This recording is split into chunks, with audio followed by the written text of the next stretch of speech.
Nós podíamos dizer que 2006, um monstro, né, que vinha sendo tratado como convidado ilustre, né, forçou a porta, uma porta semiaberta, e se aboletou, né, na sala, no sofá da sala, né, tomando conta do controle da televisão. Né.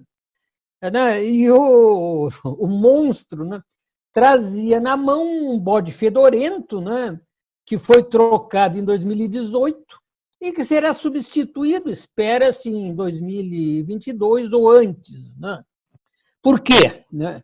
Porque a malhação periódica de um Judas desgastado pelo uso, né, e a entronização esperançosa de um outro bode de pelo diferente e com a mesma caatinga, né, é fundamental para a gestão dos oprimidos, né, no contexto da chamada democracia representativa burguesa. Né?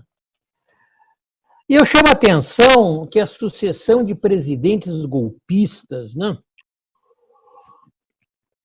já demos 2 e logo teremos 3, né, constitui um fluxo superficial, né, do caudaloso movimento que, nas profundidades, né, cava leitos pedregosos e permanentes da sociedade brasileira. Isso é o definitivo, permanente. Né? É esse movimento permanente, fundo, né, passador, né, e constrói com uma vocação à perenidade, né? Não como os presidentes transitórios. Né? Esse movimento, né, arrasou e segue arrasando o pouco que restava do capital monopólico privado e público no país. Segue privatizando os bens públicos, bancos, estatais, portos, aeroportos, represas, né?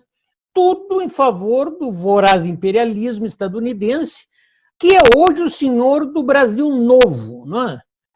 Um Brasil Novo transformado em monturo do capital internacional. É terrível, né, reconhecer isso da nossa população. Né? Milhares de populares iraquianos, sírios, líbios, né, morreram defendendo a independência e as riquezas de seus países. No Brasil, né, alguns políticos e parlamentares entregaram jazidas de minérios e depósitos petrolíferos, né, magníficos, né, por alguns trocados, sem resistência efetiva dos partidos de oposição, das confederações sindicais, dos sindicatos. Né? Essa destruição do país ela é supervisionada pelos senhores generais hoje muito bem pagos, né? Que alimentam com a população e a nação a fome pantagruélica do grande capital e do imperialismo yankee. Agora, minha gente, não podemos confundir o imperialismo yankee, né, com Trump, né, que é apenas o seu atual administrador. A destruição geral da nação brasileira, o golpe, foi organizado pelo politicamente correto Barack Hussein Obama. Né? É delírio sonhar com um refresco se ganhar o democrata Biden em novembro desse ano. Tirem o cavalinho da chuva. Né? Os presidentes golpistas passam e seguem o arrasamento geral, né, do golpe. A aniquilação da limitada legislação trabalhista brasileira foi destruída, né? Associada ao desemprego imposto pelo golpismo, antes, pela crise econômica que já vinha, e pelo Covid-19 agora, né? Impõe terrivelmente a precarização, a terceirização, o desemprego e o subemprego. Tudo isso reduz a remuneração do trabalho abaixo do mínimo para a sobrevivência minimamente digna. No Brasil, agora, pela primeira vez na história da República, né, na nossa história, os desempregados já superam os empregados. Na realidade, nós estamos conhecendo hoje no Brasil Isso também vai para todo mundo, hein? Nós estamos conhecendo hoje, né, uma espécie de escravidão assalariada. Né? E é uma escravidão, uma política que os empresários nacionais, pequenos, grandes, médios, né, festejam efusivamente, mesmo quando tropeçam e caem golpeados pela nova ordem. Tem muitos empresários aparecendo, festejando, né, o massacre dos trabalhadores. Na realidade, desde junho de 2016, aqui no Brasil, nós ingressamos em um novo mundo, em uma nova era. É tudo diferente do que vinha antes. Não se tratava e não se trata mais de impor uma ditadura descoberta, né? Exposta aos olhos de todos, né? Sobre as ordens de militares que sempre obedecem facções do capital nacional ou mundial. Né? Na realidade, né, um regime castrense puro pode sempre incorrer em desvios desenvolvimentistas ou outros, né? Desvios indesejáveis ao imperialismo e ao grande capital, senhores do terreno. Né? Na realidade, o que ocorre hoje se empreende a reconstrução das instituições e da estrutura da propriedade para que a nação brasileira seja regida através de decisões econômicas essenciais já fora da alçada nacional. Um pouco como Portugal, né? Portugal, a Itália, com a Grécia, uma forma mais civilizada, que hoje já não pode definir o mas aqui coisa é levada ao extremo, né? Na realidade, estão sendo construídas instituições políticas de tal forma rebaixadas que as eleições e os órgãos administrativos vão interferir marginalmente na condução da nação pelo grande capital. Nós temos todos os organismos que nós podíamos falar sobre eles. Né? Se privatiza e não é mais nem o Estado que regula, tem os órgãos reguladores, nós conhecemos todo esse processo. Na realidade, se trata de um retorno aos idos coloniais, aos tempos da colônia, né, em tempos de globalização. Né? Na realidade, o Brasil transita do país de Estado semicolonial, né, em que as decisões políticas internas eram tomadas aqui e as grandes decisões econômicas fora, né, a um status que eu defino como neocolonial globalizado.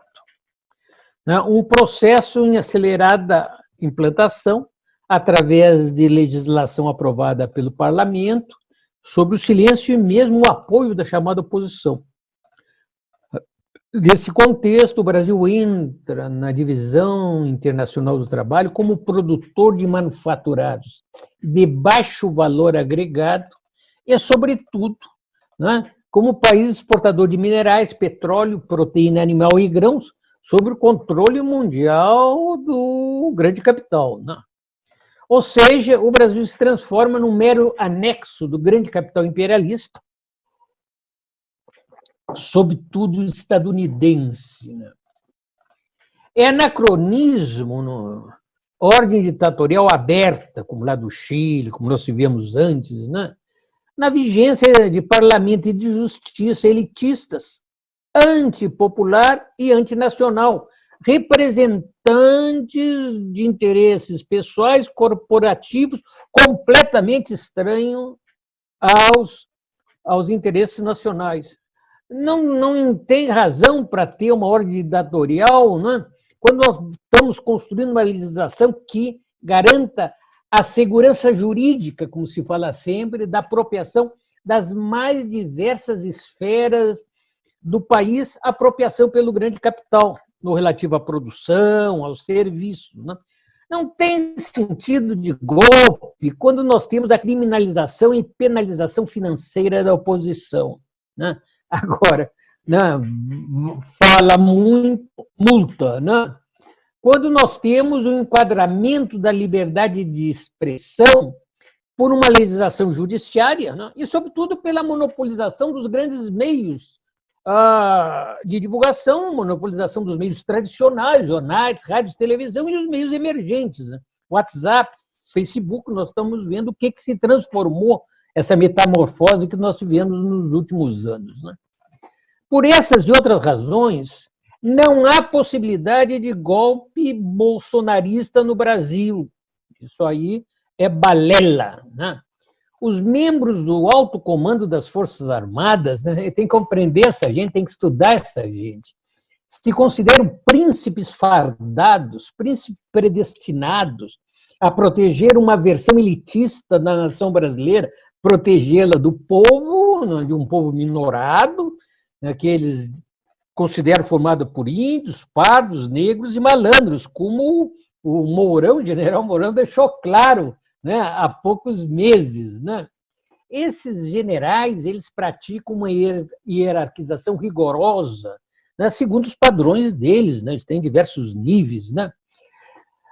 Uma distinção, bons resultados, resultados excelentes, quando da formação da Academia Militar das Agulhas Negras, constitui um empurrão para um oficial alcançar a situação de príncipe entre os príncipes. Quem são os príncipes entre os príncipes nas nossas Forças Armadas?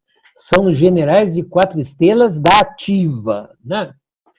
Essa aristocracia castrense jamais vai se submeter por prazo indeterminado a um tenente mentecapto, reformado precocemente como capitão. O Bolsonaro não era nem capitão. No Brasil, aqui eles não sabem, quando vai para a reforma, tu tem uma promoção para ganhar um pouco mais, né? O Bolsonaro encontra-se hoje terrivelmente debilitado. Ele se mostrou incapaz de dominar seu partido. O PSL, que ganhou rios de dinheiro, né? Ganha rios de dinheiro pela legislação eleitoral, né? Escapou de sua mão. E se mostrou incapaz de fundar um outro. Após 7 meses, o bolsonarismo conseguiu apenas 3% das assinaturas necessárias para formar um partido. Aí vocês podem ver o apoio que ele tem real entre a população. Na realidade, as hordas bolsonaristas, bolsonarianas, né, fantasmagóricas, terminaram sumindo sem mostrar a cara, né? O apoio popular a Bolsonaro é passivo e residual. E ele se deve a esse apoio, sobretudo à falta de oposição, né? E agora aos abonos multitudinários devidos ao Covid-19, né? Nós estamos tendo uma das maiores distribuições de renda agora, jamais conhecida no país, né? Com R$ 600, que na Europa não é quase nada, 100 euros, mas que no Brasil, aqui na miséria brasileira, é algo impressionante. Tanto que, possivelmente, isso aí vai continuar por diversos meses, acredito eu, no mínimo até as eleições, né? Até as eleições de novembro deste ano, né? A simpatia de milicianos, de policiais e militares a Bolsonaro permitiram ao máximo uma agitação localizada que o exército destruiria, reprimiria imediatamente. O exército não divide com ninguém, né, o monopólio das armas, né, que ele conquistou desde 1937, né, quando do golpe de Getúlio Vargas. Todo mundo fala que os empresários evangélicos apoiariam Bolsonaro. Os empresários evangélicos estão ocupados agora com a violenta queda dos dízimos, né? Porque sem as sessões, né, presenciais de animação, né, ninguém paga, né? Na realidade, boa parte do apoio duro do Bolsonaro chega do núcleo direitista permanente, né, estrutural, e se apoia a qualquer direitista que estiver na presidência, né? Bolsonaro pode ser qualquer outro, né? Na realidade, né, como nós acabamos de propor, o grande capital e o imperialismo, eles se mobilizam, né, contra o controle direto do Estado por um poder castrense, né? Eventualmente permeável a projetos nacionalistas de outros, né? Claro que hoje é quase impossível pensar um Velázquez, né, Alvarado, né, um Hugo Chávez, né, no Brasil, né, mas né, nem mesmo uma direita nacionalista, né, como aquela que deu o golpe no golpe em 1967, militares desenvolvimentistas. Né? Mas, para a gente ver, a grande imprensa liberal, o núcleo que expressa o núcleo liberal mesmo e do imperialismo, já fez cara feia quando os militares propuseram, né, um miserável plano pró-Brasil, né, de 30 bilhões de reais que não dá para nada. Né? E tem mais, a grande pergunta de $1 milhão, né, é para que golpe? Né? O que o golpe, além de todos esses handicaps negativos, né, que falamos, né, o que o golpe faria que não está sendo feito, né, sob o silêncio e apoio da dita oposição, né? Apenas uma democracia e constituição flexibilizadas. O golpe segue, né? O golpe segue tranquilo, né? Tranquilo, né? E, na realidade, não há paradoxo, né, na instalação do golpe de 2016 sem uma oposição real da oposição parlamentar e da grande parte mesmo dos grupos que se reivindicam do socialismo e do marxismo. Eu acho que todos se lembram, né, o governo Dilma Rousseff, o PT e os movimentos satélites ao PT, né, PCdoB e outros, né, aceitaram a constitucionalidade do golpismo. E o máximo que fizeram foi combater o golpismo com tentativas de acordos espúrios no parlamento. Né? Às portas do impeachment, Dilma Rousseff despejava baldes de maldade sobre os trabalhadores e a população, na esperança de reconquistar as boas graças das facções do grande capital que estavam se mobilizando contra o seu governo. Na realidade, o PT e a CUT jamais chamaram os trabalhadores e a população a descer às ruas contra o golpismo. E mais ainda, né, esse balanço tem que ser feito com mais cuidado. Né? Uma parte significativa da esquerda, que se diz revolucionária, fez ainda pior.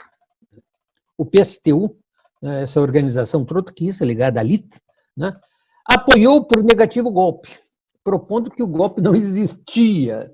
Né?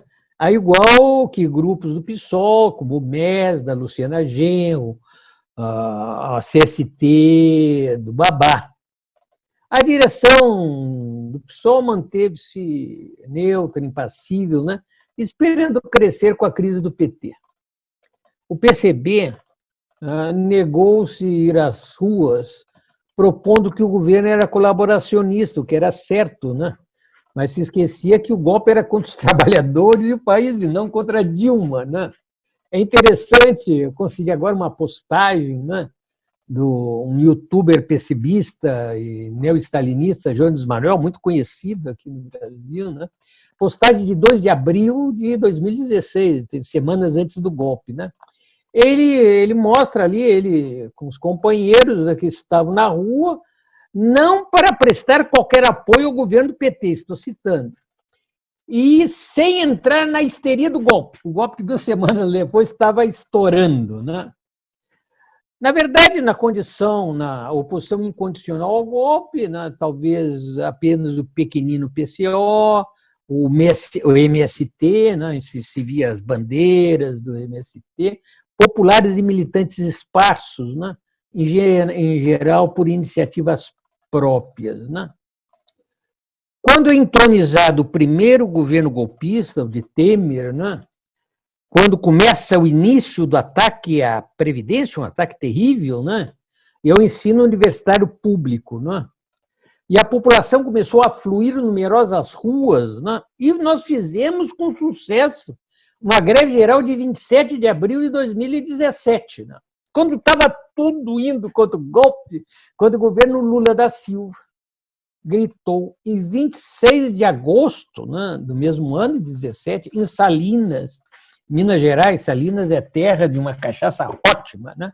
Num discurso, né, ele gritou: fica Temer! Disse: não vamos mais, chega de fora Temer. E disse para a militância sair das ruas e se preocupar com as eleições de 2018. Né? A patuleia desenxabida, a patuleia que é para o Fernando, né? A patuleia é para o Fernando, desenxabida, foi para casa e as eleições farsescas entronizaram, como estava inscrito nas estrelas, né? Entronizaram o segundo governo golpista. E quando uma grande farsa, né, se roubou de tudo que é jeito, né, imediatamente após a vitória do segundo governo golpista, Haddad, né, o candidato do PT, e Boulos, o candidato do PSOL, ajoelhados, reconheceram a legalidade da eleição ilegal. E mais ainda, o PT e o PSOL regozijaram-se com os bons resultados eleitorais, enquanto a população afundava na miséria, na desorientação, na angústia. Em 7 de abril de 2018, né, portanto, alguns meses antes das eleições, a Lula estava para ser preso ilegalmente, né, parte do golpe. Né, ele foi para o Sindicato dos Metalúrgicos em São Bernardo do Campo e os trabalhadores começaram a ocorrer cada vez mais em defesa deles. O Lula disse que parasse e se entregou de mão beijada aos esbirros federais, dizendo que acreditava na justiça golpista. Novembro de 2019, já depois, bem depois das eleições, né, quando Lula foi eleito, né, com a permissão dos senhores generais, após 500 dias de prisão, 500 dias de prisão, quase 2 anos para um velho na época, de 72 anos, vocês imaginam o que é, né? Quando saiu, ele gritou alto: fica Bolsonaro, fica Bolsonaro, mandando outra vez a população pensar nas eleições de 2020 e 2022. Né?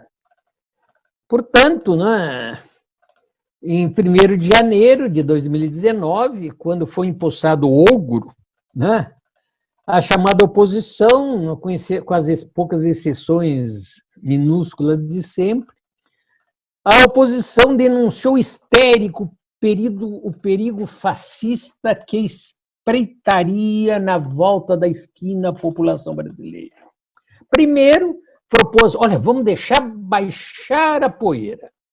A seguir, propôs estreitar as mãos à espera das hordas fascistas que dizimariam marxistas, esquerdistas, homossexuais, negros e índios.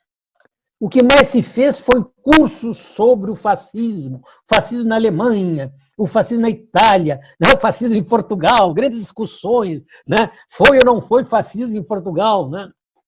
Sobretudo, e aí que começa, se propôs a necessidade de uma frente antifascista, uma frente de salvação nacional, uma frente ampla, mas não contra o golpe. Não contra o fascismo, né? Não contra o fascismo, não contra Mussolini, né? Uma frente de salvação nacional, não contra o golpe, mas apenas contra Bolsonaro, né? E o pretendido fascismo em instalação. Para muitos, né, da oposição, o golpe já era coisa passada, né? Que fora superado pelas eleições livres de 2018, como Haddad e Boulos reconheceu, né? O próprio Fernando Haddad, né, a última esperança branca da oposição brasileira, da oposição colaboracionista, em 10 de agosto de 2016, ali no golpe, né, propôs, e aqui eu cito: golpe é uma palavra um pouco dura, que lembra a ditadura militar, né? Então, desde então ele faz de tudo para não verbalizar a palavra golpe. A frente antifascista, frente ampla contra Bolsonaro, devia ser tão ampla que abraçasse todos os quiméricos golpistas democráticos. E os generais racionais, se falou muito nos generais racionais, né? Uns e outros se falou muito, mas ninguém jamais viu. A reivindicação única não era contra o golpe, não era contra o que se perdera, não era recuperar a legislação trabalhista, o que fora privatizado, o salário que fora cortado, nada disso. Na realidade, só pedia que o ogro se comportasse, respeitando a democracia vestal ameaçada. A democracia que já viraram um bordel na mão do grande capital e dos generais. Na realidade, o que a oposição queria é seguir tranquilamente em direção das eleições de 2020 e 2022.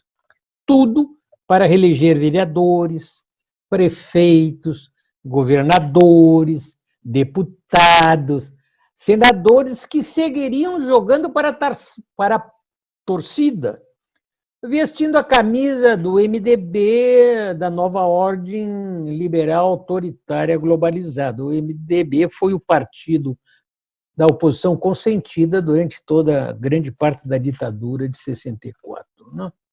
A proposta da grande frente antifascista, ou frente popular, ou frente ampla, não popular, desculpe, abraçava o princípio de que o que fora perdido, perdido estava, que não se recuperaria, não era necessário se recuperar mais nada, como ocorrera no caso das privatizações e reformas de Collor de Mello e Fernando Henrique Cardoso. Tudo que se perdeu no governo de Fernando Collor e Fernando Henrique Cardoso não foi recuperado nas administrações presidenciais petistas que seguiram contentes adiante. Portanto, nada de fora Bolsonaro, nada de abaixo golpista, nada de generais para os quartéis, nada de eleições diretas, nada de evolução dos direitos e do que se perdera. E, sobretudo, começa aqui uma outra questão que já vimos acima, e, sobretudo, a população devia ficar em casa, não sair à rua, para não afugentar os conservadores e golpistas, dito antifascistas, a serem seduzidos. Nunca é demais repetir, a salvação viria com as eleições de 2020 e 2022, todas elas furadas, farsescas, bichadas. A população ficou em casa, cada vez mais desacorçoada, e o golpismo prosseguiu sua metamorfose da sociedade e das instituições brasileiras, golpeando ininterruptamente a sociedade brasileira. Agora, o mais patético é que a pandemia que se instalou no Brasil a partir de fins de fevereiro de 2020 consolidou o programa colaboracionista da oposição Faz de Conta. Com o Covid-19, havia agora razões palpáveis para que as ruas fossem abandonadas. O importante agora, se dizer, era salvar vidas, e todos deviam ficar enfurnados em casa. Isso era proposto mesmo pelas organizações de esquerda que se reivindicam da revolução. As formas de luta contra a ditadura, não nem contra a ditadura, contra o Bolsonaro, contra a ditadura ninguém mais queria, contra o golpismo ninguém queria lutar. As formas seriam os abaixo-assinados, os lives, os atos virtuais, os panelaços, os conchavos políticos. Olha, minha gente, foram execradas as propostas de que os jovens saudáveis descessem às ruas, numerosos, mascarados, para enfrentar os pequenos magotes bolsonarianos que dominavam as ruas devido à enorme liberdade de ação. O importante era eram as eleições de outubro de 2020.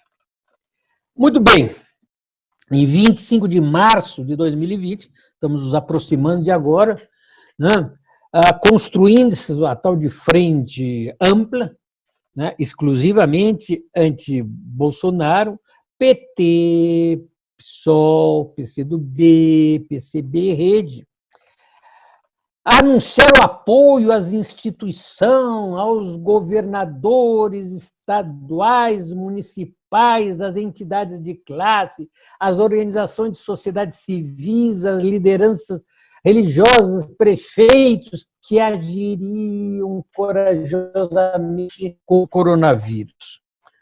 Tudo ao contrário do que fazia o mensageiro da morte, né?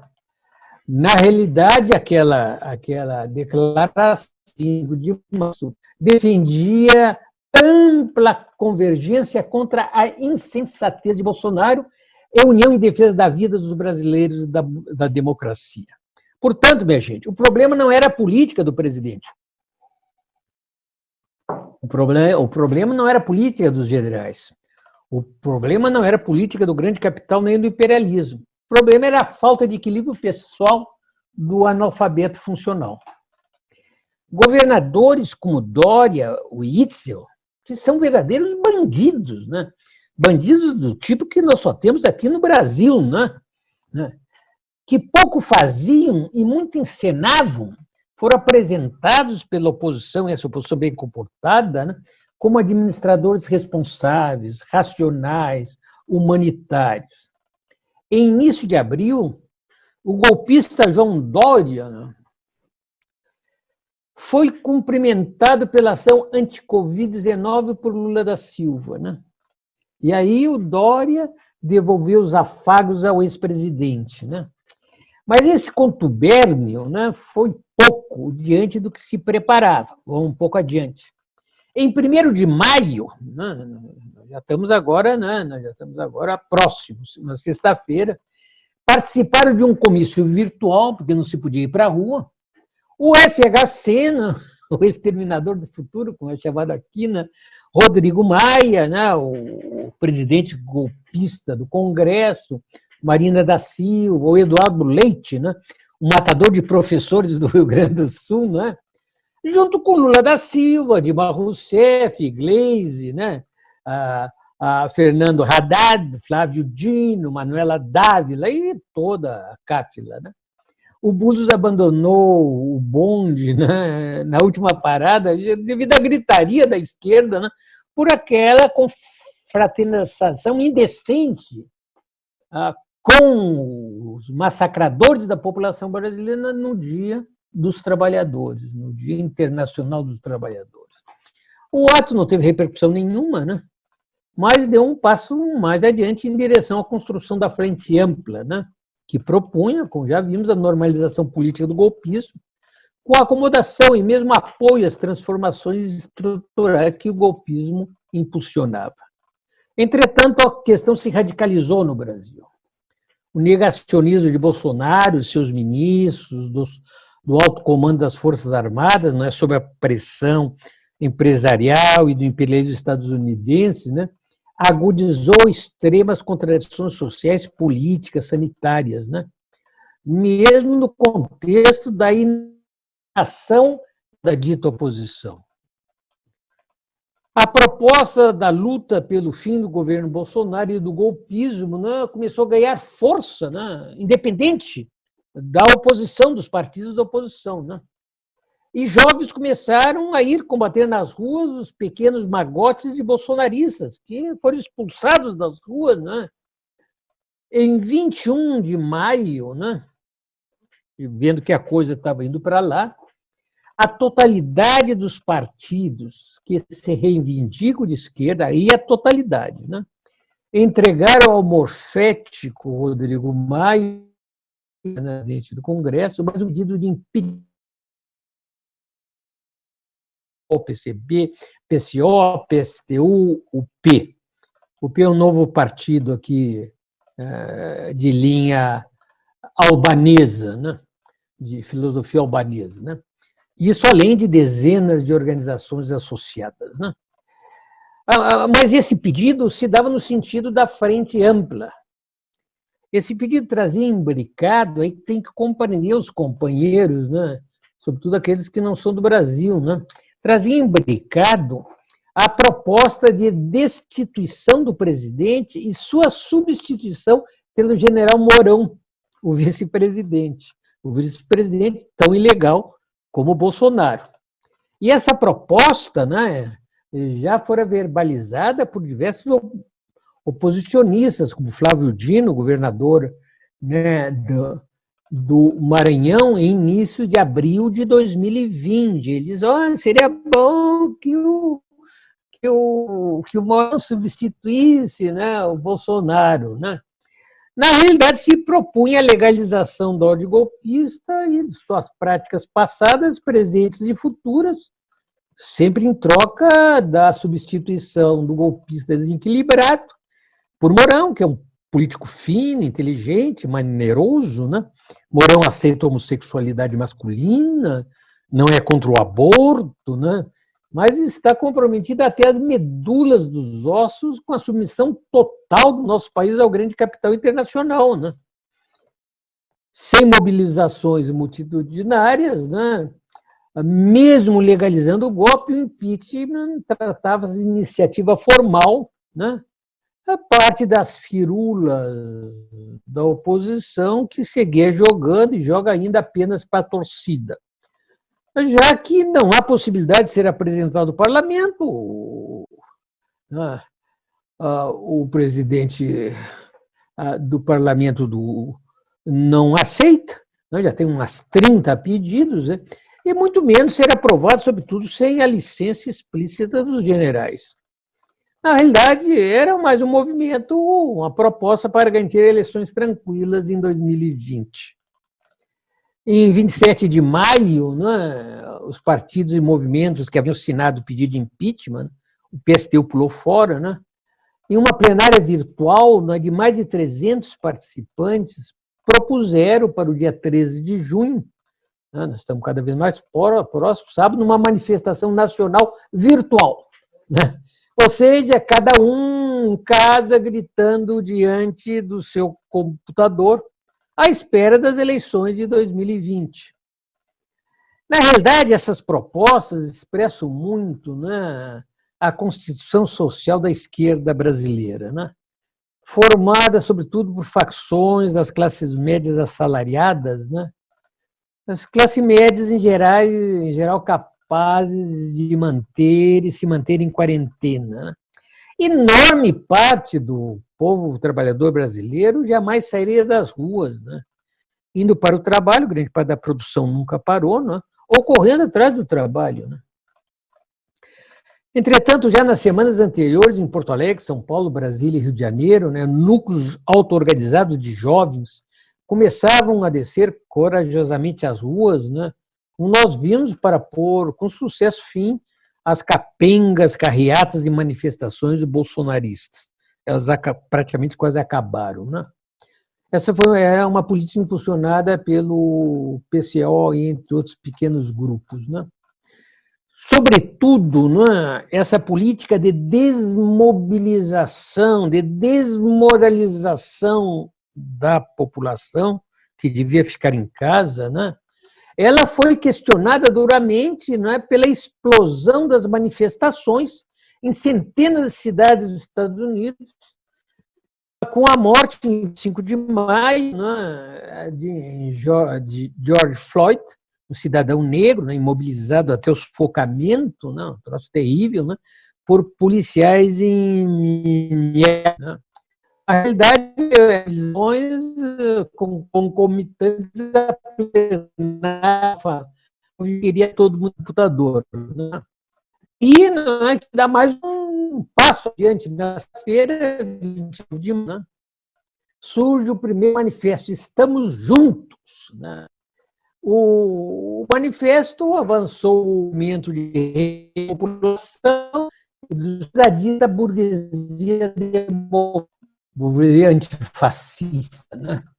A declaração propunha a união suprapartidária da esquerda e direita, todos unidos a defender a lei e a paz. Nem palavra sobre os direitos dos trabalhadores da vida da nação e o fim do golpismo em consolidação. Nem uma sobre Bolsonaro. Nem mais fora Bolsonaro. Assinavam bolado, FHC, Fernando Haddad, Boulos, o Di, Célos Freire, entre outros. Né? Entretanto, chama a atenção, Lula e Gleisi não assinaram. Estava se constituindo um polo dentro do PT de oposição a isso. A cor do manifesto era o amarelo. Agora, a cor da oposição do Brasil passou a ser o amarelo. Por isso que, no dia 1º de junho, segunda-feira, né, impulsionados pelas manifestações estadunidenses antirracistas, milhares de manifestantes contra o racismo e o golpismo desfilaram em Curitiba, Paraná, foram reprimidos, e no dia seguinte, menor número em Manaus, um dos epicentros da epidemia no Brasil. Né? Os manifestantes usavam máscaras, né, e mantinham o afastamento individual regulamentar. Para não perder o ônibus em movimento e poder dirigi-lo logo que possível de volta para a garagem, os partidos de oposição, partidos colaboracionistas, né, fizeram presença, faz de conta, nas manifestações do Rua do dia 7 e 13 de julho, sem apoiá-las. Né? Grande parte dos parlamentares, petistas, PCdoB, de tudo isso, PSOL, pronunciados para permanecer em casa. E, na realidade, foi muito breve o surto oposicionista. E aí vai acontecer a crise que nós vivemos hoje, que foi resolvida. Bolsonaro, ministros generais negacionistas e terraplanistas deixaram correr solto e mesmo impulsionar a pandemia e a crise econômica. As contradições se acirraram a um ponto quase de não retorno. Mesmo sem oposição, o apoio ativo ao ogro caiu ainda mais, as hordas fascistas esfumaram-se, fortaleceu-se o cerco ao filho Flavinho, senhores das rachadinhas, os pedidos de impeachment se acumularam no colo do Rodrigo Maia, desafeto agora do Bolsonaro, o Congresso e o Senado seguiram implementando o golpista por conta própria, sem dar atenção a Bolsonaro. Bolsonaro se incompatibilizara-se com o parlamento, com o Senado, com os homens da toga preta, com os poderosos governadores, São Paulo, Rio de Janeiro, o núcleo central da grande burguesia, primeiro com a Folha de São Paulo, com a Globo, e, por último, com o Estado de São Paulo. Bolsonaro quebrou os pratos com o Moro e seguiu desconfiando com o Mourão. Fazendo água, o governo estava fazendo água, ele se encheu de generais igualmente incompetentes. Na realidade, apertando a justiça criminal e eleitoral, o cerco a Bolsonaro, a sua família, o seu mandato. Para se defender, Bolsonaro ensaiou uma ofensiva farsesca, que a oposição disse que era o golpe fascista em marcha, como sempre. Bolsonaro participou e incentivou manifestações e declarações golpistas, como ataque à STF, na Esplanada e na Porta do Planalto. As postagens do gabinete de ódio, organizado ali do lado do Bolsonaro, multiplicaram-se. O Bolsonaro fogueou, adulou e mobilizou as tropas que lhe restavam. Soltou as rédeas de seus jumentos mais agressivos, o Salomão, ministro da Educação, o Emertim, o menino que brinca com as relações exteriores do Brasil, os Pimpolho 1, 2, 3.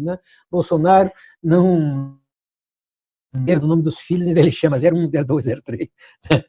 Reafirmou a fidelidade canina ao imperialismo estadunidense, propondo já o veto a Huawei, no relativo ao G5. E mais ainda, é até interessante, abraçou os exóticos 300 do Brasil. que eram os 300 do Brasil? Era um grupo de espartanos da extrema-direita, né, que acampara na esplanada do Ministério, mostrando, tirando fotos com armas, né, que pediam a ditadura militar e atacavam o STF, né, prometendo combater até a morte o comunismo. Né.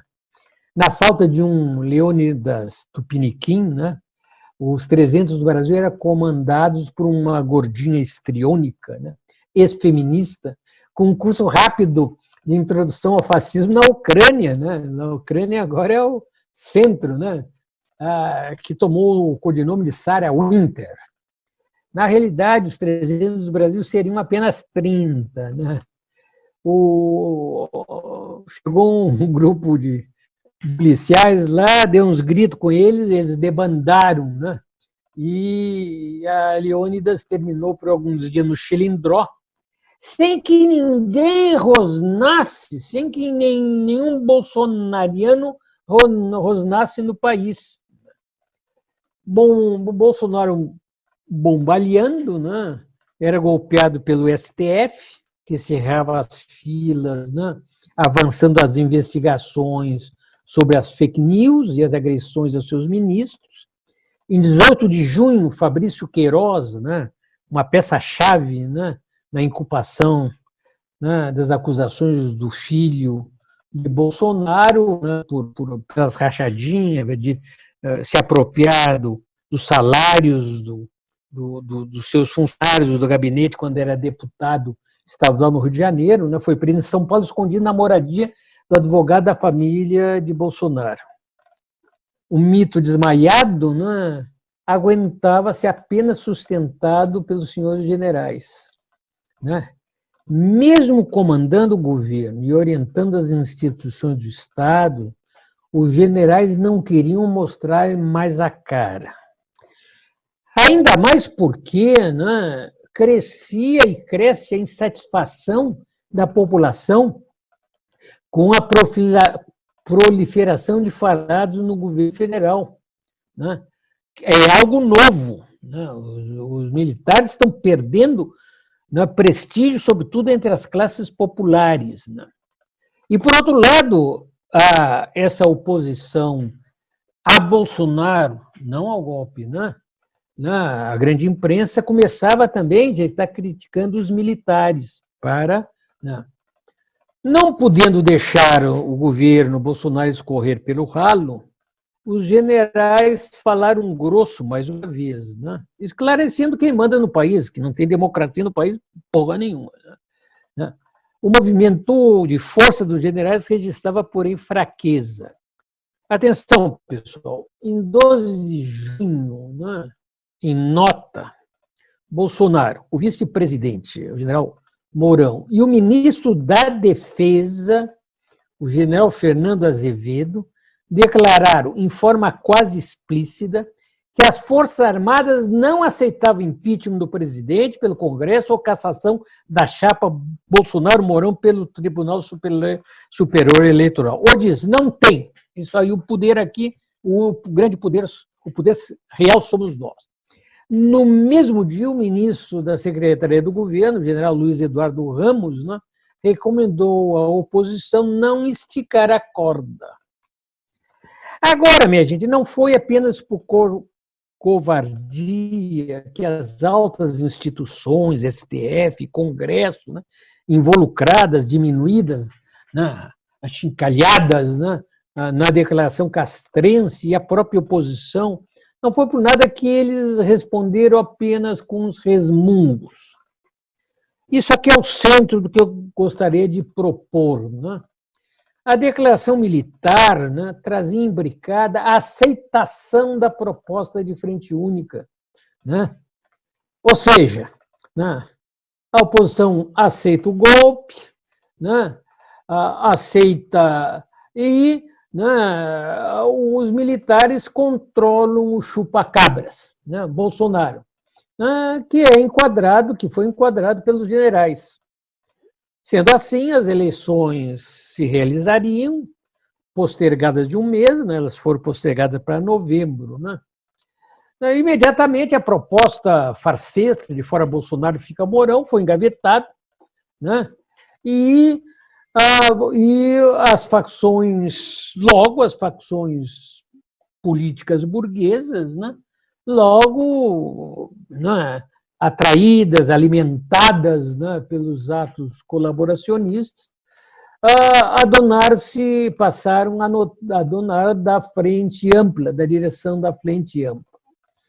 O pacto de distensão propostos para os generais registrava a consciência dos generais que, devido à crise sanitária e econômica, né, eles seguiriam perdendo sustentação política se deixassem o bolsonarismo livre, esticando a corda. Né? A grande mídia, apoiando sempre o golpismo, aprofundava a oposição ao bolsonarismo e começava a fustigar, como eu disse, diretamente os militares. O nosso alto comando teme, sobretudo, que crise econômica e sanitária leva o povo às ruas, como nos Estados Unidos, né? De maio ou pior, como no Chile. Agora, chama a atenção, né, que em diversas partes do mundo, né, a população já está se mobilizando contra a situação, o contexto do coronavírus. Na Sérvia, Israel, agora teve uma questão, uma manifestação monstruosa. Portanto, o pacto foi feito.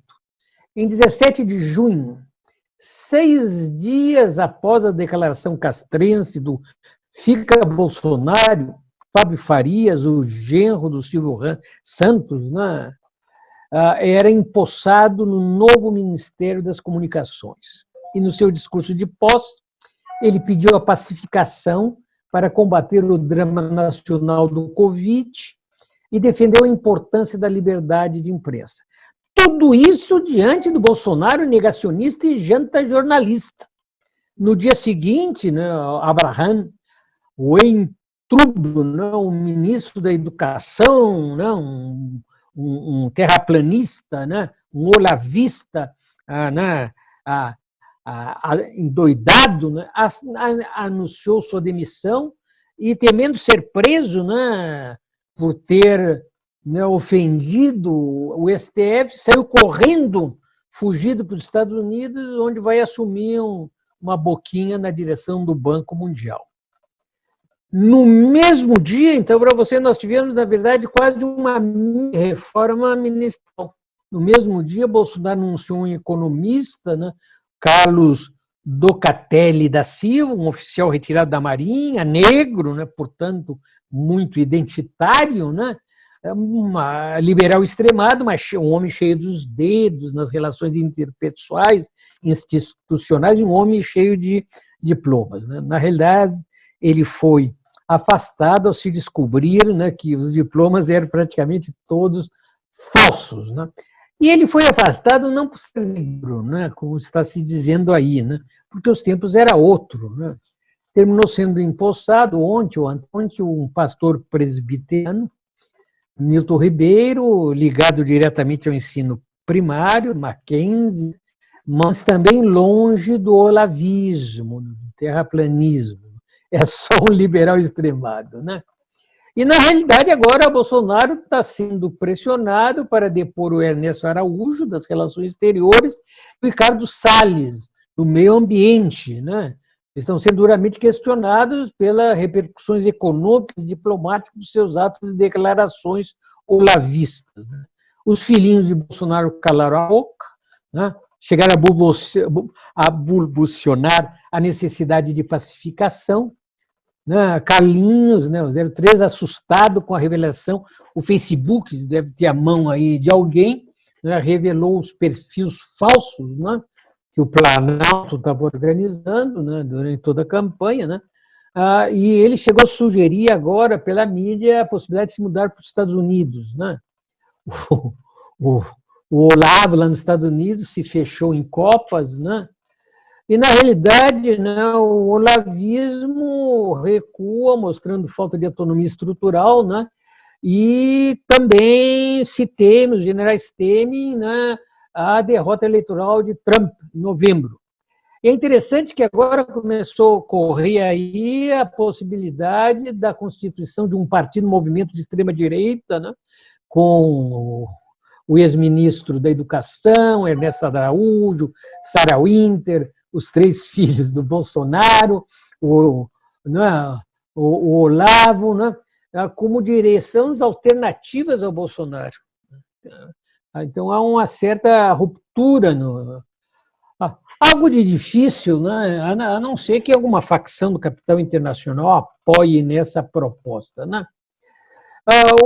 Imediatamente, a Folha de São Paulo, eu vou avançando mais rápido, a Folha de São Paulo saudou o novo pacto, o comportamento civilizado de Bolsonaro, né, dizendo que o país tem que respirar.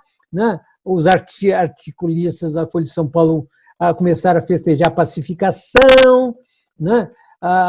Na realidade, a Folha de São Paulo se preocupa em salvar o golpe de Bolsonaro e, até certo ponto, dos militares. Né?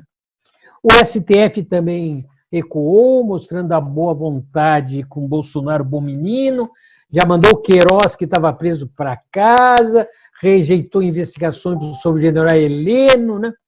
A própria Rede Globo agora ensaiou uma proposta de anistia do PT, dizendo que o PT é importante, depois de tentar destruir o PT, que o PT é o maior partido e mais estruturado do Brasil. Né? Entretanto, né, seguindo, em 26 de julho, pouco mais de um mês após o Fica Bolsonaro, né, dos militares, né, esse de 12 de junho, a esquerda parlamentar assinou em peso o manifesto Direitos Já. Né? Ou seja, abraçava o acordão, que se vestia de amarelo, para se diferenciar em algo do verde e amarelo bolsonarista e totalmente do vermelho dos trabalhadores. O Manifesto Direitos Já sequer pedia a substituição de Bolsonaro por Mourão, nem se falava, né? O que fora vetado pelos militares, e o próprio Fernando Henrique Cardoso e o PSDB diz: não, nós não participamos da deposição do Bolsonaro. Propõe apenas a defesa da democracia, que já não existe, né? E já com os militares bordando e costurando, e vagos desejos de melhoria social. Esse manifesto, né, foi assinado pelos grandes políticos que se dizem da oposição, como Fernando Haddad, Guilherme Boulos, Suplicy, Fernanda Melchiona, Yandira Fegari, Marcelo Freixo, Manuela Dávila, Flávio Dino, Tarso Genro, não vou seguir, né? O Tarso Genro já propuseram a Frente de Salvação Nacional, né? E assinaram junto com Dórias, o Witzel, né? FHC e tantos outros, né? Aceitando as bandeiras frágeis antigolpistas e consideram um atestado pleno de democracia e cidadania a esta verdadeira seleção de golpistas serviçais do grande capital. Nela está até o Alckmin. Chegaram a convidar o José Sarney e falam que chegaram a convidar para assinar o manifesto Michel Temer. Um e outro recusaram o convite. Eu acho que são políticos mais sérios. Né? Eu nem vou seguir falando, mas democratas estão Francisco Ford, Raul Jungmann, a banqueira Nebelúbala, um dos bancos mais ricos do mundo, Tasso Gereissati, Teixeira, Roberto Freire, Eduardo Leite, os golpistas melhores. Né? O Ciro Gomes, Cristóvão Buarque, transformista de sempre, Fernando Gabeira, Heloísa Helena, Marina Silva, Marta Suplicy, está todo mundo. Né? Na realidade, no dia 1º, em pleno geral da rendição política da oposição, o Lula da Silva disse não. Né?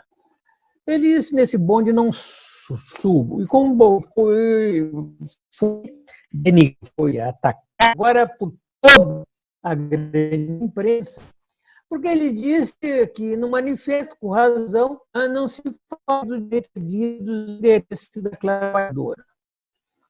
A lei petista, que já estava a se embarcar, né, recuaram com Lula. Né?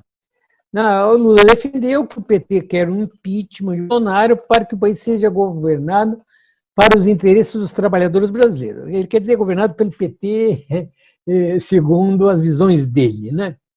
E não aceita o reconhecimento como democratas de alguns dos maiores inimigos dos trabalhadores. Essa declaração quebrou a unanimidade do assanhamento petista e oposicionista com a direita dita civilizada e passou uma rasteira histórica no Fernando, no Flávio Dino, no Boulos e outros. Como o Lula da Silva, né? Já que a colaboração seguiu né? Esse projeto de auxiliação incondicional com a direita golpista, né? Tem como um dos grandes enterrar de vez o PT, liquidando com sobra sua herança e simbologia do passado. Enterrar com ele o próprio Lula. Né? Na realidade, a direita, a extrema-direita brasileira, o imperialismo, sempre quis um bipartidarismo no Brasil. Isso é o republicano e democrata nos Estados Unidos. Né? Projeto que é apoiado por inúmeros caciques petistas. Né? Na realidade, fora as raras e dificilmente audíveis exceções de sempre, a oposição, né, a oposição mesmo que se reivindica marxista, praticamente não disse nada, né, diante da consolidação da frente ampla e do enterro geral da oposição. Ela também encerra, né, e suspende ela compreende, né? Ela também se prepara, né? Ela se prepara para os longos meses de carnaval eleitoral, né? Logicamente que o carnaval eleitoral desses setores vai ser desde posições de esquerda, né? Ou seja, todos eles dizem o seguinte, né? Isso é para ti, Fernando.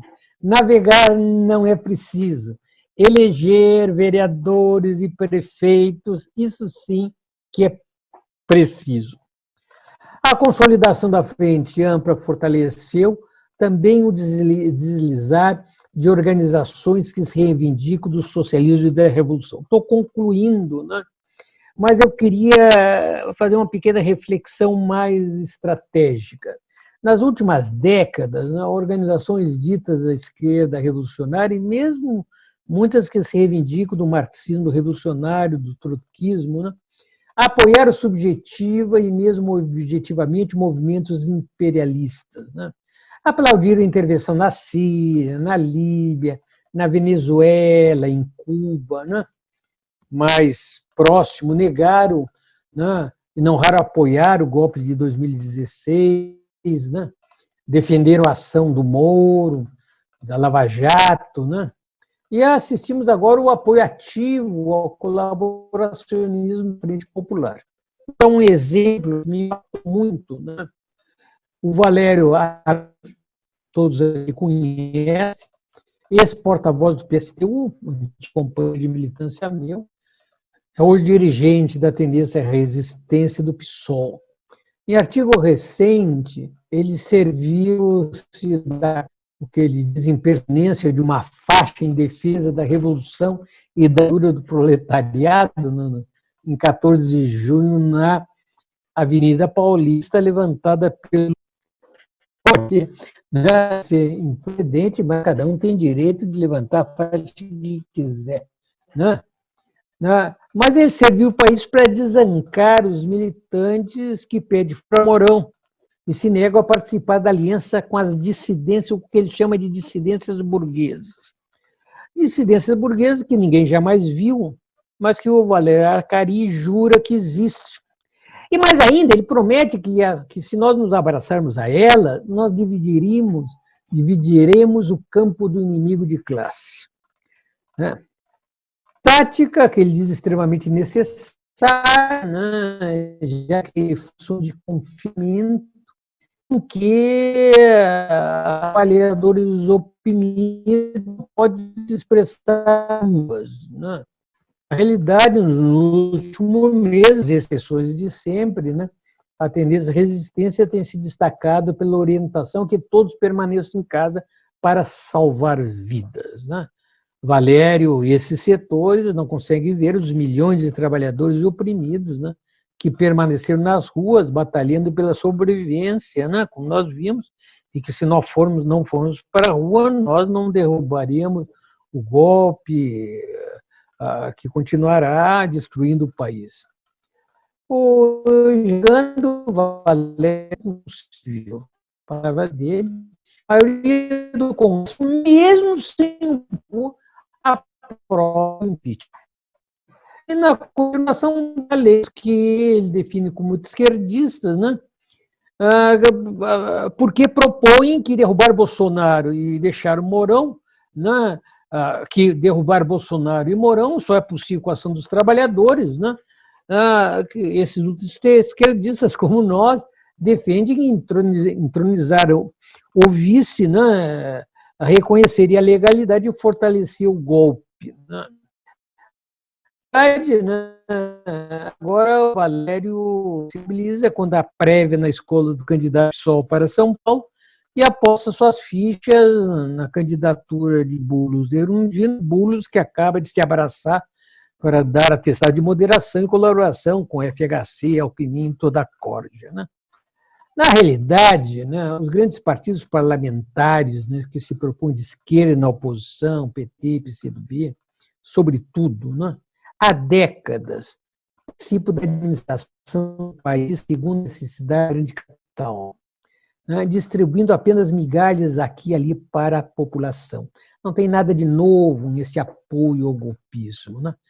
Teve razão Lula da Silva em dizer que em seus governos jamais os caras ganharam tanto. Já os trabalhadores ganharam quase nada, nem os 40 horas de trabalho ganharam, né? E compreende-se, portanto, porque a não ocorreu em forma multitudinária para defender o governo de Rousseff ou para retirar Lula da prisão. O PT e Lula seguem sendo o principal partido e a principal liderança vistos pela população brasileira como de oposição. Entretanto, não constitui mais referência aglutinadora e mobilizadora da maioria da classe operária, assalariada e média. Lula e o PT contam ainda com um importante prestígio eleitoral, ainda que decrescente e cada vez mais instável. Olha, já foi exaustivamente, e estou concluindo, descrita a transição do PT e da CUT, de movimento tendencialmente socialista e classista. Escutamos aqui o Paulo Skromov, né? Escutamos aqui também o José Soares se referir em detalhes, né, a essa realidade, né? Partidos que foram tendencialmente socialistas e classistas, quando de suas fundações, né? E se transformaram em organizações sociais liberais e colaboracionistas, ou partidos burgueses com eleitorado popular, né? Mas esse processo, né, de cooptação, né, não se reduziu aos grandes partidos e confederações sindicais, né? Eu chamo a atenção que no Brasil pós-1985, a profissionalização política e sindical se transformou em um projeto seguro de realização social e econômica para multidões de brasileiros e brasileiras, né? E isso mesmo sem estirar a corda da honestidade pessoal, né? Só entrando no jogo, né? Centenas de milhares de familiares, de governadores, de senadores, de deputados, de vereadores, de administradores, de assessores, de sindicalistas, né? Eles e suas famílias, né? Talvez 100 mil, 200 mil, teria que se ver, né, estimar, depende de vantagens econômicas e simbólicas concedidas devido à incrustação aos aparatos executivos, legislativos e sindicais do Estado. Depende da sua dependência ao Estado. E agarram-se ao Estado com unhas e dentes. A política de esquerda, né, ingressar na política de esquerda, ajuda igualmente a alavancar a alavancar carreiras na universidade, no cinema, na literatura, né? No Brasil, minha gente, fundar um partido, fundar um sindicato, fundar uma central sindical é um negócio rendoso. Ou era mais antes, agora segue sendo, né? Nenhum partido político de esquerda e de direita privam-se de sua central sindical, quando pode, né? Além das remunerações diretas e indiretas, né, não raro fabulosas, né, concedidas aos governadores, senadores, deputados, vereadores, com seus assessores, dezenas de assessores, né?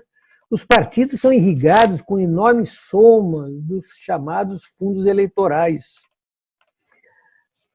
Somando, né, o fundo eleitoral e o fundo partidário, o PT vai receber 350 milhões de reais nesse ano.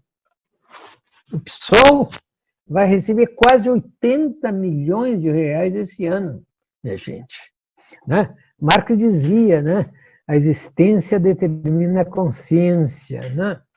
O PCdoB vai receber pouquinho, 57 milhões. Né? E mesmo aqueles partidinhos que não conseguem superar a cláusula de desempenho, e mesmo os que não elegem um deputado que seja, esses sem um deputado recebem pouco menos que 1 milhão todos os anos. Portanto, né, os sindicalistas de direita, de esquerda, de extrema esquerda, acomodam-se conscientes, semiconscientes, inconscientemente às benesses concedidas pelo Estado, né, que nós escrevemos. Né? Os fundos previdenciários têm sido saqueados com a colaboração de sindicalistas. Claro que nós temos sindicalistas honestos. Né? Organizações de esquerdas conquistam direções de sindicatos, né, sindicatos, no geral, burocratizados, são poucos. O Paulo Skromov falou muito claro, né? São poucos sindicatos de chão de fábrica. Né? Conquista de direções se mantém nas direções por décadas, muitas vezes sem comandar uma greve. Né? O resultado é conhecido, a Glória Cut, né? Que foi combativa na defesa dos trabalhadores no passado, deu grandes lutas, né? É hoje duro e firme como pudim de geleia. O CSP com lutas, né, jamais conseguiu dizer para que veio. O resto das centrais nem é bom falar. Agora, todos reivindicam a volta ao desconto da contribuição sindical obrigatória, né, que fazia a riqueza dessas centrais, né, e o golpismo retirou para quebrar as pernas do sindicalismo, né, sustentado artificialmente, né? E mantê-lo sob sursis, prometendo talvez arrumar aqui, arrumar ali. Né? E é interessante que, como o Skromov também falou, né, essa política de acabar, e o Ivan também falou, de acabar com a contribuição sindical obrigatória já foi política do sindicalismo de luta no passado. Na realidade, concluindo agora mesmo, as cartas estão dadas para o próximo período. Até novembro se falará apenas de eleições. Né? Como foi proposto recentemente por um observador atento de nossa política, né, numa live de sexta-feira, né, os partidos que se afirmam oposicionistas, né, vão encerrar as restrições à saída da rua dos seus militantes, né, para mandar esses militantes, funcionários e contratados, distribuir seus santinhos. Né? Já estão havendo as pré-candidaturas, né? E logo as candidaturas para todos os gostos, né? Das mais deslavadamente colaboracionistas, às mais declaradamente antigolpistas, né? E os eleitos felizes, né? Com seus assessores, né? Farão o que fizeram até agora. Jogar para a torcida, fazer que não notam um avanço da institucionalização do autoritarismo e, se necessário, apoiar suas medidas, como deputados da oposição fizeram diversas vezes. Né? Navegar é preciso, repito de novo, não é preciso eleger vereadores e prefeitos, isso sim é preciso. Depois de novembro, chegarão as férias. Portanto, nenhuma surpresa, né? A não ser que se abra a inesperada caixa de Pandora, né? Sobretudo diante da crise galopante econômica e sanitária, vamos viver no grande carnaval eleitoral. Bolsonaro seguirá semi-tranquilo, na medida que lhe é possível, né? Sua infecção, real ou não, certamente ajudará no curto prazo para ele se manter tranquilinho.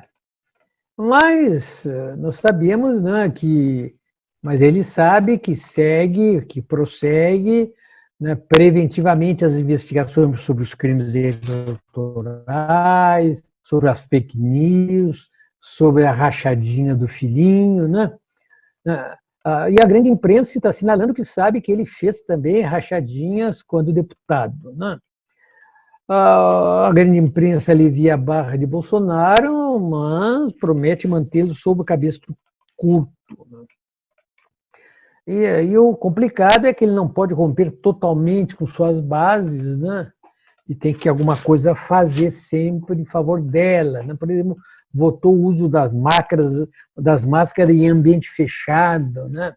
Celebrou em cara descoberta o Independence Day com o embaixador Yankee, né? Concedeu um ministro da Educação para um técnico da extrema liberal, mas recheou os cargos inferiores de olavistas, né? Com tudo sob controle, o golpe seguirá suas iniciativas, sob comando de Guedes, do presidente do Congresso e do Senado. Há poucas semanas, né, está se concluindo a privatização da água, né? Na Bolívia teve uma quase guerra civil contra a privatização de água, o negócio é das Arábias, né? Guedes está propondo agora novas e grandes privatizações de grandes empresas estatais, né? E a população seguirá morrendo, literalmente, de Covid-19, de doenças várias, de desemprego, abandonada à sua sorte, né?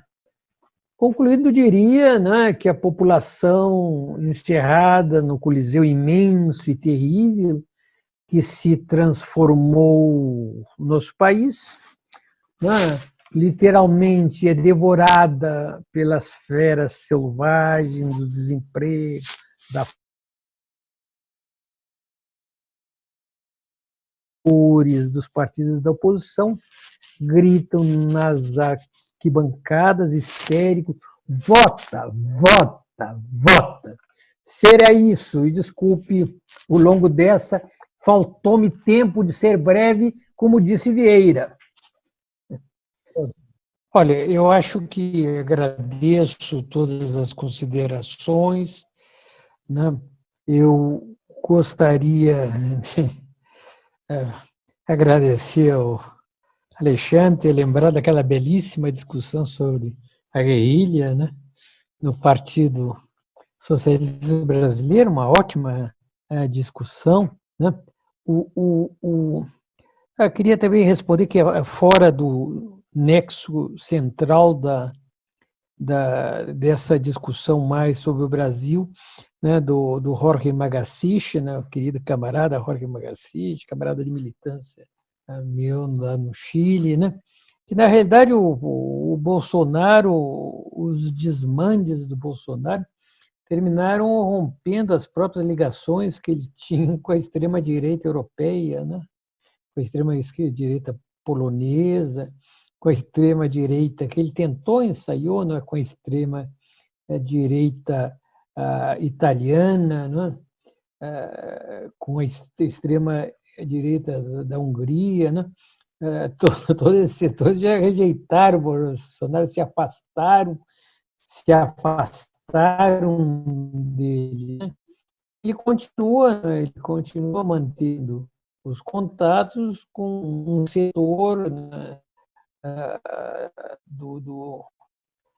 da extrema-direita dos Estados Unidos, religiosa, né?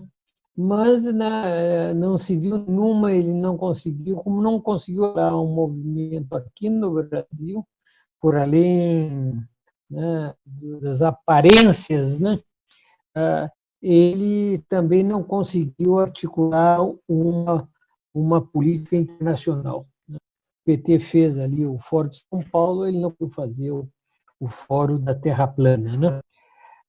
Agora, as perguntas em geral se referiram à situação estrutural. Né?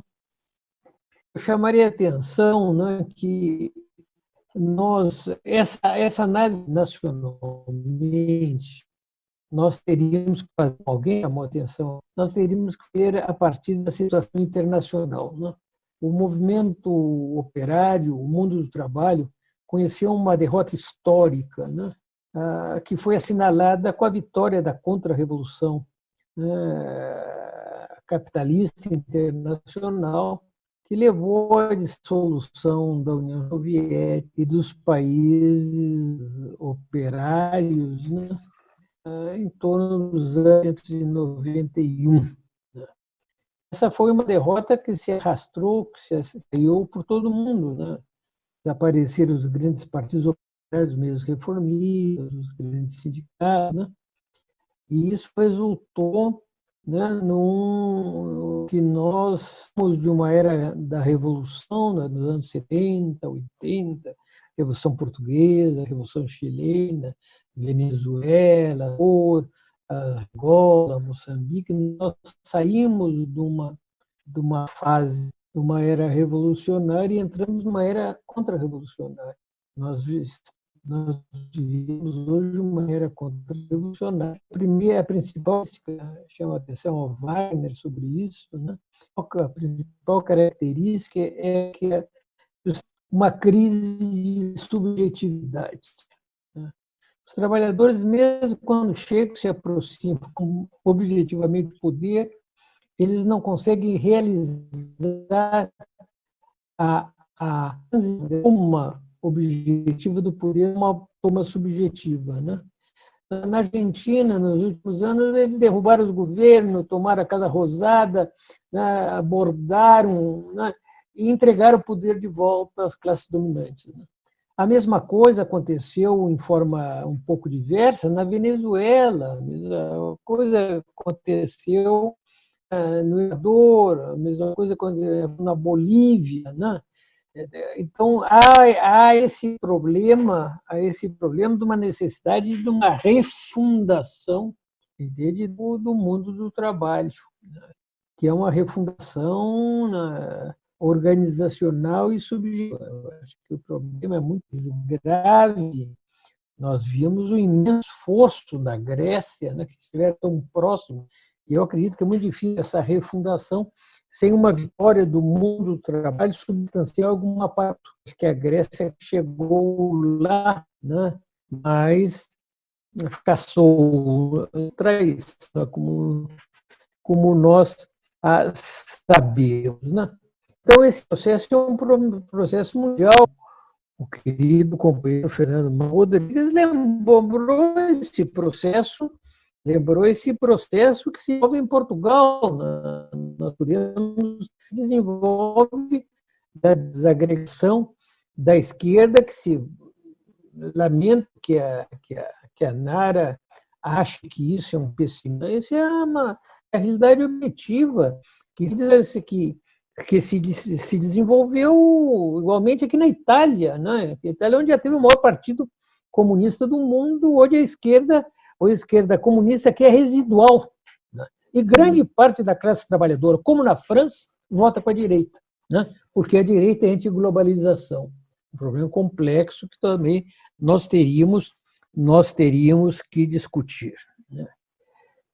O companheiro Manuel, né, como chegamos aqui nessa situação? Além de toda essa situação internacional, eu depois vou distribuir esse texto aos companheiros, né? Eu chamo a atenção, né? Que o processo de colaboração, né, com o capital por parte dos partidos que se reivindicam, são PC, P, PCdoB, PSOL, tudo isso aí, muito processo. Nós conhecemos um processo de transição, como eu falei, um processo de transição de partidos social-democratas a partido, né, sociais liberais, facilitado por essa transformação estrutural e por uma transformação que vem se realizando por todos os partidos, né, após a queda da ditadura militar em 1985, de desnacionalização, de desindustrialização, né, um processo, né, de nacionalização, né, da economia brasileira, né, um processo de desmobilização consciente implementado pelo Partido dos Trabalhadores, pelo partido do PCB, do PCdoB, né? E pelo PSOL. Né? O PSOL é um partido hoje, me desculpe, né? Tem ódio, tem companheiros do PSOL, hoje é um partido que não é classe trabalhadora. Tem referência, o movimento negro, o movimento índio, a universidade, né? Mas a classe trabalhadora não é referência nem preocupação, né, do PSOL. Né? Então, só estou fazendo isso porque a Nara aponta tanto nesse sentido. Então, esse é um processo que muito, né? O PT militou pela desorganização dos trabalhadores, com sua política econômica, sua política social, o movimento dos trabalhadores, né, que um solo petista, que conhecia uma legislação impressionante que definiu o Brasil não tinha mais trabalhador. Isso aí correu o mundo. Eu li no público, né, 2 páginas. O Brasil hoje é uma classe média brasileira, classe média. Né? E o Érico disse muito bem, né? Nós estamos em plena catástrofe. Né? Plena catástrofe. Agora, o problema é que essa catástrofe, né, que foi criada desde antes, né? Essa colaboração que havia com o grande capital segue hoje, né, essa oposição que deputados do PT, deputados do PSOL, né, votaram por leis golpistas. A mini-reforma do trabalho, não, tem apoio quase maciço, petista, psolista, né? Todo esse pessoal mostrando bom interesse, né? Mostrando. Então, isso aí é a realidade que nós estamos vivendo. Eu, de jeito nenhum, estou dizendo, vou repetir aqui a reflexão do Érico, perfeito, não vou dizer as eleições serão uma mobilização dos trabalhadores. Agora, o problema é que as eleições hoje estão se substituindo com as eleições, é um argumento para desmobilizar os trabalhadores. No fundo, se quer apenas, né, essa eleição, manter os aparatos e não modificar as correlações aí partido. Então, não estou falando que as eleições em si sejam positivas ou sejam incorretas. Né? As eleições são um instrumento, né, para avançar a luta dos trabalhadores. Agora, sobre essa questão, a Nara, por exemplo, a minha querida Nara, né? A minha mais velha companheira que eu tenho aqui, né? A Nara, por exemplo, quando fala fora Bolsonaro, ela fica com vergonha e não diz que a política era fora Bolsonaro e fica Mourão. Né? Então, para tu ver, eu acho que teria que ter dito isso, que a política que avança o PSOL, que avançou O PT, nesse grande frente, não era fora Bolsonaro, era fora Bolsonaro e fica Mourão.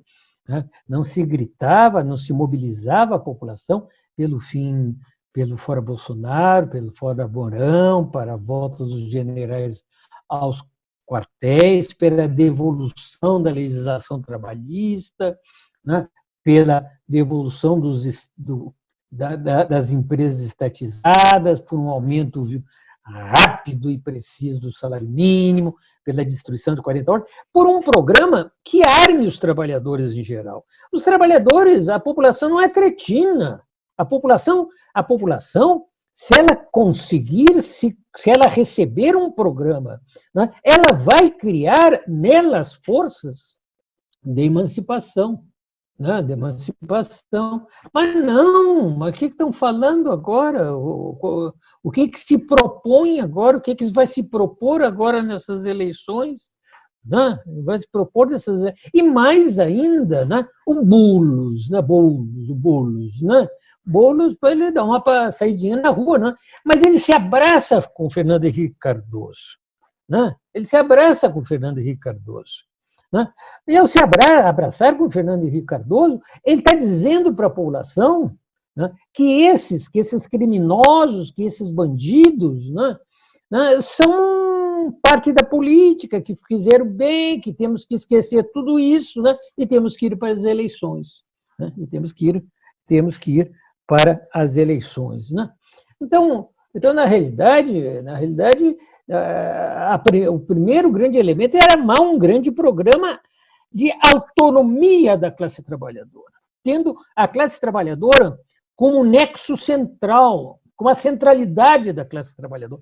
Não tem nada contra os negros, o FGBTM, não tem nada contra. Eu acho que tudo isso tem que ser avançado, a defesa dos índios. Mas quem pode fazer isso? Quem pode levar isso? Quem pode implementar a luta antirracista? Quem pode implementar, concretizar a luta contra a homofobia é os trabalhadores em movimento. Mas ninguém quer, todo mundo se opõe aos trabalhadores em movimento. Todo mundo se opõe aos trabalhadores no movimento. Então, esse é o programa de centralidade. E esse programa de centralidade das classes trabalhadoras se arromba a boca do balão. Meu caro Endel, com a população mobilizada, com o Partido dos Trabalhadores combativos, vamos disputar as milícias, o controle do território.